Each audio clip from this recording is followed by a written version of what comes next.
दोस्तों, क्या होगा अगर हमारे इस प्यारी सी दुनिया में अचानक सभी इंसान खूंखार ज़ॉम्बीज़ में बदलने लगे। आज की कहानी कुछ ऐसे ही है, जहां एक परिवार इस तबाही के बीच फंसा हुआ है, जो अपनी जान बचाने के लिए हर मुमकिन कोशिश करते हैं। एक ऐसा शहर में जो अब जिंदा नहीं, लेकिन पूरी तरह मरा भी नहीं। चारों तरफ खूंखार ज़ॉम्बीज़ घूम रहे हैं, जो जरा सा भी आवाज सुनते ही अपने शिकार की ओर दौड़ पड़ते हैं और फिर किसी के बचने की कोई उम्मीद नहीं रहती। इन सब के बीच क्या वो परिवार सरवाइव कर पाएगा या नहीं, देखेंगे हम आज की इस पूरी कहानी में। सो हेलो दोस्तों, मेरा नाम है इशिता और कहानी की शुरुआत होती है समुंदर को दिखाते हुए, जहां गहराइयों में अचानक दरार पड़ने लगती है और उसी के साथ नीचे से एक अजीब सी नीली रोशनी निकलने लगती है, जैसे समुंदर के अंदर कुछ जाग गया हो। इसके बाद उसी जगह के आसपास हम टॉड और उसकी गर्लफ्रेंड को देखते हैं, जो समुंदर किनारे एंजॉय कर रहे होते हैं। टॉड रोमांटिक होकर पानी के बीच अपनी गर्लफ्रेंड को एक खूबसूरत रिंग देता है और शादी के लिए प्रपोज करता है,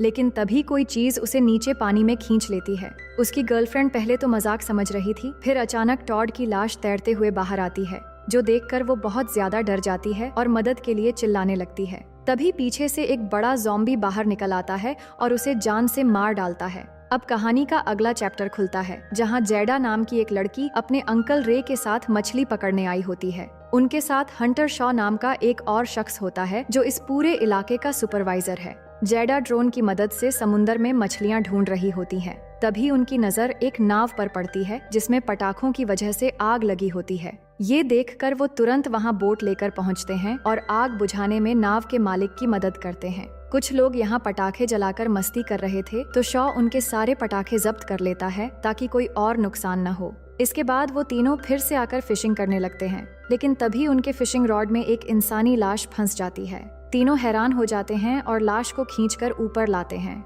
जैडा अपने ड्रोन से देखती है कि समुंदर की गहराई से वही नीली रोशनी निकल रही है। ये देखकर शॉ कहता है कि हमें तुरंत पुलिस को इन्फॉर्म कर देना चाहिए। जिसके बाद रे उस लाश को सफेद कपड़े से ढक देता है और जैडा पानी से ड्रोन का वायर खींचने लगती है। तभी उनका ध्यान जाता है कि समुंदर के अलग अलग हिस्सों से भी वही नीली रोशनी निकल रही है। तभी अचानक वो मरा हुआ आदमी ज़ॉम्बी बनकर उठता है और जैडा पर हमला करके उसकी गर्दन पर काट लेता है। रे जल्दी से आकर उसको हटाने की कोशिश करता है, लेकिन अब वो रे पर ही हमला करने के लिए आगे बढ़ने लगता है। ये देखकर शॉ वहां पहुंचता है और एक चाकू निकालकर उस पर वार करके उसे खत्म कर देता है। अब उनको लग रहा था कि ज़ॉम्बी मर गया है। ये सोचकर वो जैडा को संभालने लगते हैं, लेकिन वो ज़ॉम्बी फिर से आकर उन पर हमला करने वाला होता है और उन्हें समझ नहीं आ रहा था कि ये फिर से कैसे उठ गया। जिसके बाद दोनों मिलकर उसे समुंदर में फेंक देते हैं। अब जैडा की हालत बहुत खराब हो चुकी थी, उसकी गर्दन से लगातार खून बह रहा था। रे कहता है, जल्दी हमें किसी डॉक्टर को बुलाना होगा। इसके बाद हम शॉ की वाइफ केली और उसकी बेटी सैम को देखते हैं, जो एक रेस्टोरेंट में बैठे बातें कर रहे थे। सैम की फ्रेंड तानी, जो यहाँ की एक शेरिफ की बेटी है, वो भी उनके साथ मौजूद थी। तभी शॉ कॉल करके केली को बताता है कि जैडा घायल हो गई है, इसलिए तुम जल्दी बीच साइड पर पहुंचो। क्योंकि केली एक डॉक्टर होती है, इसलिए वो सैम को घर जाने के लिए कहकर फौरन वहां से निकल जाती है और बीच में पहुंचकर जैडा को चेक करके अपनी टीम के साथ उसको फौरन हॉस्पिटल भेज देती है। इसके बाद शॉ केली को सब कुछ बताता है कि आखिर जैडा के साथ हुआ क्या था। फिर वो सीधा यहाँ के शेरिफ से मिलता है और उसे पूरी बात बताता है। शेरिफ ये सुनकर कहता है कि यहाँ जरूर कुछ बड़ा होने वाला है, हमें तुरंत जांच शुरू कर देनी चाहिए। जिसके बाद दोनों उस जगह पर पहुँचते हैं जहाँ ये हादसा हुआ था। वहाँ अभी भी समुंदर के अंदर से वही नीली रोशनी निकल रही होती है। शेरिफ चौंक जाता है और पानी के नीचे देखने के लिए शॉ जैडा का ड्रोन समुंदर में भेजता है। फिर उन्हें नीचे एक पुराना डूबा हुआ जहाज नजर आता है और उसी जहाज के अंदर वही ज़ॉम्बी भी नजर आता है, जिसको उन्होंने मारकर समुंदर में फेंक दिया था। शॉ कहता है, मैंने इसे खुद मारा था, लेकिन फिर ये जिंदा कैसे हो गया। तभी वो देखते हैं कि बहुत सारे ज़ॉम्बीज उनकी बोट की तरफ बढ़ रहे हैं। वो समझ जाते हैं कि यहाँ बहुत बड़ी आफत आने वाली है, इसलिए घबराकर वो तुरंत किनारे की तरफ बढ़ने लगते हैं। शेरिफ अपनी टीम को ऑर्डर देता है कि जल्द से जल्द बीच को खाली करवाओ, नहीं तो सारे लोग मारे जाएंगे। उस वक्त शॉ भी केली को कॉल करता है, जो हॉस्पिटल में जैडा की ट्रीटमेंट कर रही थी। शॉ उसे इन्फॉर्म करता है कि शायद बहुत बड़ी मुसीबत आने वाली है, इसलिए संभल कर रहना। वहीं बीच में बहुत सारे लोग मौजूद होते हैं, लेकिन तभी वो देखते हैं कि पानी अचानक पीछे की तरफ जा रही है और सभी घबराकर वहां से भागने लगते हैं। और देखते ही देखते समुंदर में एक विशाल लहर उठती है और उसके साथ तैरते हुए ज़ॉम्बीज की एक बड़ी फौज आ रही होती है। शॉ और शेरिफ बोट के साथ लहर से थोड़ी दूरी पर थे। और उन्हें जल्द ही एहसास हो जाता है कि ये कोई आम लहर नहीं बल्कि ज़ॉम्बीज से भरी हुई है। लेकिन लहर उनसे टकराने से पहले दोनों फौरन बोट के अंदर आकर सभी दरवाजे बंद कर देते हैं। जब लहर टकराती है तो उसके साथ साथ खून के प्यासे ज़ॉम्बीज भी किनारे पर आ जाते हैं। अब शॉ और शेरिफ किसी तरह उस लहर से बच जाते हैं और जब वो बीच में पहुंचकर देखते हैं कि पूरा माहौल खराब हो चुका है और यहाँ चारों तरफ बहुत सारे ज़ॉम्बीज आकर भर चुके हैं। दूसरी तरफ हॉस्पिटल में केली जेडा के कमरे में आकर रे को संभल कर रहने के लिए कहती है, क्योंकि उसे समझ नहीं आ रहा था कि आखिर ये सब क्या हो रहा है। वहीं बीच पर ज़ॉम्बीज ने लोगों पर हमला करना शुरू कर दिया है। लोग अपनी जान बचाने की कोशिश में भाग रहे होते हैं और चारों तरफ अफरा तफरी मची हुई थी, लेकिन फिर भी ज़ॉम्बीज लोगों को पकड़कर काट रहे थे और उन्हें भी अपने जैसा बना रहे थे। शॉ और शेरिफ जितना हो सके लोगों की मदद करने की कोशिश कर रहे थे। शेरिफ गोलियों से ज़ॉम्बीज को मारने की कोशिश करता है, लेकिन ये इतने ताकतवर हैं कि गोली लगने के बाद भी वापस खड़े हो जा रहे थे। इसी बीच तानी बार बार अपने पापा शेरिफ को कॉल करने की कोशिश करती है, पर किसी का भी फोन नहीं लग पा रहा था। लेकिन तब तक ज़ॉम्बीज की तादाद बढ़कर धीरे धीरे वो शहर की तरफ बढ़ रहे थे। ये देखकर सैम, तानी और उनके दोस्त बहुत डर जाते हैं और अपनी जान बचाने के लिए भागना शुरू कर देते हैं। इधर हॉस्पिटल में जेडा को होश आता है, लेकिन अब तक वो भी एक ज़ॉम्बी में बदल चुकी थी और आंख खुलते ही वो रे पर हमला कर देती है। चीखें सुनकर एक कंपाउंडर मदद के लिए आता है। तभी रे को छोड़कर जेडा कंपाउंडर पर टूट पड़ती है और उसे मार देती है। इसी बीच मौका मिलने पर रे वहां से भाग जाता है। इधर शॉ और शेरिफ को अब पूरी तरह समझ आ जाती है कि जिन्हें भी ज़ॉम्बीज काट रहे हैं कुछ ही समय में वो भी ज़ॉम्बीज में बदलते जा रहे हैं। शेरिफ कहता है कि हम 2 लोग कुछ नहीं कर सकते, हमें ज्यादा लोग चाहिए, इसलिए वो जल्द से जल्द पुलिस स्टेशन पहुंचने का फैसला करते हैं। लेकिन कार में जाते ही उन्हें 2 लोग छुपे हुए मिलते हैं, जिनके नाम है ब्लेन और उसकी गर्लफ्रेंड कॉनी। वो दोनों मदद के लिए रिक्वेस्ट करते हैं तो शॉ और शेरिफ उन्हें भी साथ लेकर निकल पड़ते हैं। लेकिन इसी दौरान बीच पर हम ड्रिस्कॉल नाम के एक आदमी को देखते हैं जो एक ज़ॉम्बी को पकड़कर अपने घर ले जाता है। इधर हॉस्पिटल में केली जेडा को देखने के लिए जा रही होती है, पर उसे फर्श पर खून देखकर अजीब लग रहा था। वो आगे बढ़ती है और तभी जेडा को देखती है जो कई लोगों को अपना शिकार बना चुकी थी। अब वो उस पर भी हमला करने बढ़ती है तो वो डर के मारे भागने लगती है, लेकिन तभी रे उसे बचाकर एक कमरे में ले आता है। केली घबराकर पूछती है, ये किस तरह की बीमारी है? रे कहता है, ये जरूर कोई वायरस है जो समुंदर से निकलकर धीरे धीरे ज़ॉम्बीज की पूरी फौज बन चुकी है। हमें कोई न कोई रास्ता ढूंढना होगा, नहीं तो ये पूरा शहर ज़ॉम्बी सिटी बन जाएगा। वहीं शॉ और बाकी तीनों पुलिस स्टेशन पहुंचते हैं, लेकिन वहां भी ज़ॉम्बीज पहुंच चुके थे। कुछ ज़ॉम्बीज उन्हें भी घेर लेते हैं और तभी ब्लेन खुद की जान बचाने के लिए अपनी ही गर्लफ्रेंड को उनकी तरफ धकेल देता है, जिससे वो ज़ॉम्बीज की शिकार बन जाती है। फिर अंदर आने के बाद शॉ उससे पूछता है कि तुमने ये क्या किया, लेकिन डर और गुस्से में आकर ब्लेन उनसे एक गन छीन लेता है और उन्हें गन पॉइंट पर ले लेता है। शॉ उसे समझाने की कोशिश करता है, लेकिन वो डर के मारे पागल हो चुका होता है और अगले ही पल एक पुलिस वाले को गोली मार देता है। ये देखकर शॉ किसी तरह उसे मारकर बेहोश कर देता है। इधर सैम, तानी और उनके दोस्त ज़ॉम्बीज से बचते हुए एक बड़े मार्केट में पहुंचते हैं। वो चारों किसी तरह इस शहर से निकलने की कोशिश में थे, लेकिन यहाँ भी ज़ॉम्बीज मौजूद होते हैं जो अचानक उनकी एक दोस्त को पकड़ लेते हैं। वो उसे बचाने की कोशिश करते हैं, लेकिन उनके सामने ही वो बुरी तरह मारा जाता है। इसके बाद कुछ ज़ॉम्बीज तानी पर भी हमला करते हैं, पर वो किसी तरह से लड़कर बच जाती है। लेकिन इस अफरा तफरी में तानी, सैम और रोनी से अलग हो जाती है क्योंकि ज़ॉम्बीज ने उन्हें घेर लिया था। दूसरी तरफ शेरिफ रेडियो कॉल से बाकी स्टेशन से कांटेक्ट करने की कोशिश करता है, लेकिन रेडियो सिग्नल काम नहीं कर रहा होता है। फिर वो सीक्रेट लॉकर से एक लेटर निकालता है जो शायद किसी कंपनी का था, लेकिन पढ़ने के बाद इसे डिस्ट्रॉय कर देता है। इसी बीच शॉ को रिसर्च करके पता चलता है कि समंदर के नीचे जो पुराना जहाज दिखाई दिया था वो दरअसल उस जगह पर होना ही नहीं चाहिए था। रिपोर्ट्स के मुताबिक वो किसी व्हीकल ग्रेवयार्ड में होनी चाहिए थी। इससे समझ आ रहा था कि इन सब के पीछे जरूर किसी का हाथ है। अब पुलिस स्टेशन में ज़ॉम्बीज अंदर घुसने लगे थे, इसलिए दोनों ब्लेन को वहीं मरने के लिए छोड़कर हथियार लेकर बाहर निकलते हैं। बाहर का सिचुएशन और भी डरावना होता है क्योंकि चारों ओर ज़ॉम्बीज फैल चुके थे।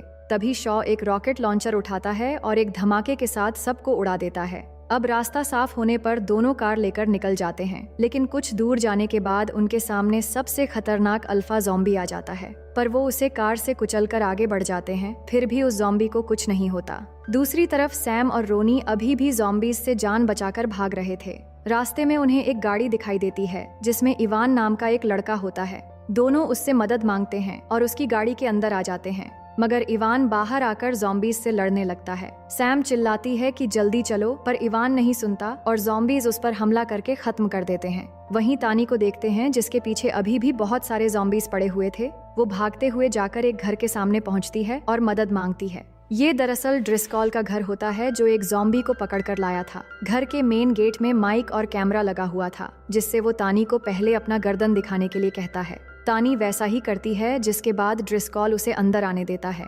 फिर हम देखते हैं कि ड्रिस्कॉल एक ज़ॉम्बी को बंदी बनाकर उस पर कुछ अजीब एक्सपेरिमेंट कर रहा था। इसके बाद तानी ड्रिस्कॉल के रेडियो फोन से अपने पापा को कॉल करती है और बताती है कि वो सैम और रोनी से अलग हो गई थी और अब हिल साइड में ड्रिस्कॉल के घर पर सुरक्षित है। वहीं सैम और रोनी को ज़ॉम्बीज ने घेर लिया था और गाड़ी भी स्टार्ट नहीं हो रही थी। रोनी कहता है, मेरे पैर में चोट लगी है इसलिए मैं भाग नहीं पाऊंगा। मैं किसी तरह ज़ॉम्बीज का ध्यान भटकाऊंगा और तुम भाग जाना। फिर वो बाहर निकलकर गिटार बजाकर ज़ॉम्बीज का ध्यान भटकाने लगता है। इसी बीच शॉ और शेरिफ वहां पहुंच जाते हैं तो सैम गाड़ी से निकलकर ज़ॉम्बीज से बचते हुए अपने पापा के पास पहुंच जाती है। लेकिन तब तक रोनी को ज़ॉम्बीज ने घेर लिया था और फिर अचानक उस पर हमला करके उसे मार देते हैं। फिर तीनों वहां से निकलकर हॉस्पिटल पहुंचते हैं। वहां भी ज़ॉम्बीज चारों तरफ फैल चुके थे, पर वो बचते हुए हॉस्पिटल के अंदर जाते हैं और सैम काउंटर रूम में जाकर सबसे पहले अपनी माँ को कॉल करने का फैसला करती है। लेकिन उसी बीच बहुत सारे ज़ॉम्बीज हॉस्पिटल में घुस जाते हैं तो शॉ और शेरिफ किसी तरह उनसे बचने की कोशिश करते हैं। उस दौरान शॉ बिजली के कुछ तार निकालता है और ज़ॉम्बीज को एक जोरदार झटका देता है और इस बार ज़ॉम्बीज सच में मारे जाते हैं। इसके बाद केली और रे भी उन्हें मिल जाते हैं और सैम अपनी माँ को देखकर बहुत खुश हो जाती है। फिर सभी हॉस्पिटल से निकलकर ड्रिस्कॉल के घर की ओर बढ़ने लगते हैं। वहाँ पहुँचते ही तानी बाहर आती है और अपने पापा से मिलकर राहत की सांस लेती है। उधर पुलिस स्टेशन में ब्लेन किसी तरह खुद को छुड़ा लेता है, लेकिन तभी उसकी गर्लफ्रेंड आकर उस पर हमला करके उसे मार देती है। इधर शेरिफ ड्रिस्कॉल के रेडियो का यूज करता है और पुलिस की बड़ी टीम को मदद के लिए बुलाने की कोशिश करता है। लेकिन इसी दौरान जिस ज़ॉम्बी को ड्रिस्कॉल ने रूम में बांध के रखा था वो किसी तरह खुद को छुड़ा लेता है। शेरिफ आवाज सुनकर उस रूम की तरफ बढ़ता है, पर वहां जाते ही ज़ॉम्बी उस पर हमला करके उसके हाथ पर काट लेता है। शेरिफ की चीख सुनकर बाकी सब लोग दौड़ते हुए आते हैं, लेकिन वो ज़ॉम्बी अब सब पर हमला करने की कोशिश करता है और केली डटकर उसका सामना करती है, पर उसे संभालना मुश्किल हो रहा था और तभी ड्रिस्कॉल पीछे से आकर एक स्टन गन से ज़ॉम्बी को झटका देकर खत्म कर देता है। अब शेरिफ के हाथ पर चोट लग गई थी, पर उसकी हालत अभी भी ठीक थी। फिर ड्रिस्कॉल कहता है, ये पानी वाले ज़ॉम्बीज हैं, इसलिए इन्हें सिर्फ इलेक्ट्रिक शॉक से ही मारा जा सकता है। ड्रिस्कॉल की बात सुनकर शॉ एक प्लान बनाता है कि अगर किसी तरह सारे ज़ॉम्बीज को किसी तालाब तक ले जाएं, तो वहां पानी में जोरदार झटका देकर सबको एक साथ खत्म किया जा सकता है।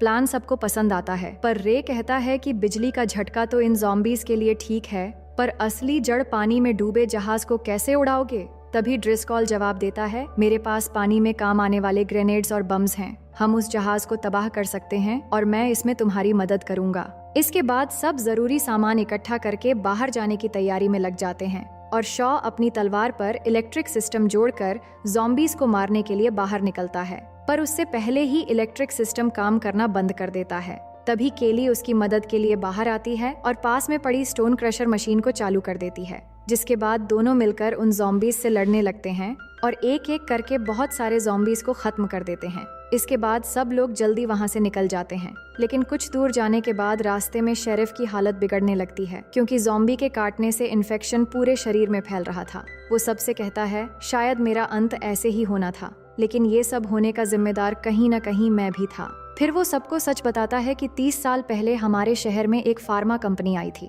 उन्होंने कुछ लोगों पर अपनी अधूरी मेडिसिन का टेस्ट किया, पर जब साइड इफेक्ट्स सामने आए तो उन्होंने मुझे पैसे देकर चुप करा दिया। जिन पर टेस्ट हुआ था उनकी हालत बिगड़ती गई। तब उन सबको एक जहाज में भरकर समुद्र के बीच में छोड़ दिया गया और अब 30 साल बाद शायद वही चीज एक बड़ी मुसीबत बनकर सामने आई है। तभी केली कहती है कि वो मेडिसिन अधूरी नहीं थीं, बल्कि उसे जानबूझकर एक्सपेरिमेंट करके एक बायोलॉजिकल वेपन तैयार करने की कोशिश की गई थी। एक ऐसा वेपन जिससे बिना हथियारों के जंग जीती जा सकती है। इसी दौरान कई ज़ॉम्बीज वहां पर हमला करने आ जाते हैं, तो शॉ अपने बिजली वाली तलवार से उनका सामना करता है और बाकी सब लोग वहां से थोड़ी दूर चले जाते हैं। पर शेरिफ की हालत अब बुरी तरह बिगड़ चुकी थी। तानी बहुत रोती है और अपने पापा के कहने पर आंखों में आंसू लिए हाथ में एक ग्रेनेड थमाकर उसे वहीं छोड़ देती है। फिर सबके निकलते ही जैसे शेरिफ ज़ॉम्बी में बदलने वाला होता है, तभी वो ग्रेनेड गिरा देता है और एक तेज धमाके के साथ उसका अंत हो जाता है। अब टीम 2 हिस्सों में बंट जाती है, जिसमें रे, तानी और ड्रिस्कॉल समुद्र के जहाज को तबाह करने निकलते हैं,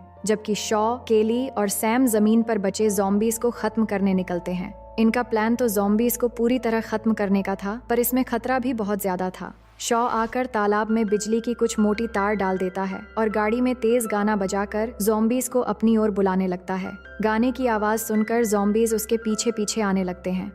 वहीं समुद्र में वो तीनों उस एरिया में पहुंच चुके थे जहां बहुत सारे ज़ॉम्बीज बोट की चारों तरफ आने लग गए थे। ड्रिस्कॉल पानी में डूबे जहाज पर बम सेट करने के लिए खुद नीचे जाने का सोचता है, लेकिन पानी में उतरते ही ज़ॉम्बीज उसे घेर लेते हैं और वहीं पर उसे मार डालते हैं। इधर शॉ की गाड़ी तालाब के पास आकर फंस जाती है और गाना भी बंद हो जाता है। तभी उसके सामने सबसे खतरनाक अल्फा ज़ॉम्बी आ जाता है। शॉ अपनी पूरी ताकत से बिजली वाली तलवार से उस पर हमला करता है, पर उसे संभालना बाकियों के मुकाबले बहुत मुश्किल हो रहा था।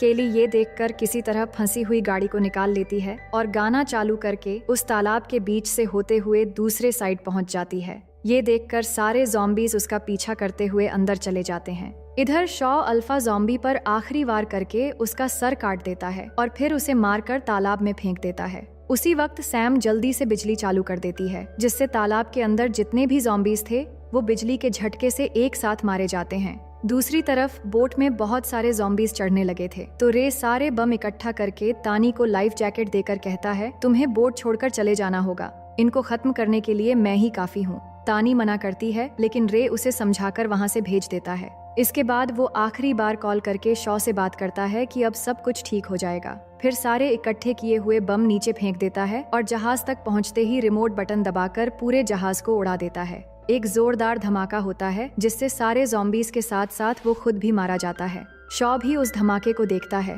लेकिन तभी एक विशाल लहर उठकर उनकी ओर बढ़ने लगती है। वो लहर से बचने की कोशिश करता है कि तभी ज़ॉम्बी बन चुका ब्लेन आकर रास्ता रोक लेता है, पर शॉ उसे एक झटके में इलेक्ट्रिक शॉक देकर खत्म कर देता है और फिर लहर से भी खुद को बचा लेता है। अगले सीन में सब कुछ शांत हो जाता है, जहां धमाके के बाद सारे ज़ॉम्बीज खत्म हो चुके थे। शॉ और उसका परिवार राहत की सांस लेते हैं। तभी किनारे पर तैरती हुई तानी दिखाई देती है, जिसे देखकर सब खुश हो जाते हैं और उसे संभाल कर ऊपर लाते हैं। इतनी मुश्किल के बाद सब कुछ शांत हो चुका था, लेकिन इसके चलते उन्होंने कई अपनों को भी खो दिया था। फिर शॉ सबसे कहता है कि हम हमेशा एक साथ खुशी से रहेंगे और यही हमारी डेस्टिनी है। सब लोग समुद्र की ओर देखते रह जाते हैं और इसी के साथ कहानी यहीं पर खत्म हो जाती है। तो दोस्तों, मैं उम्मीद करती हूँ कि ये कहानी आपको बेहद पसंद आई होगी।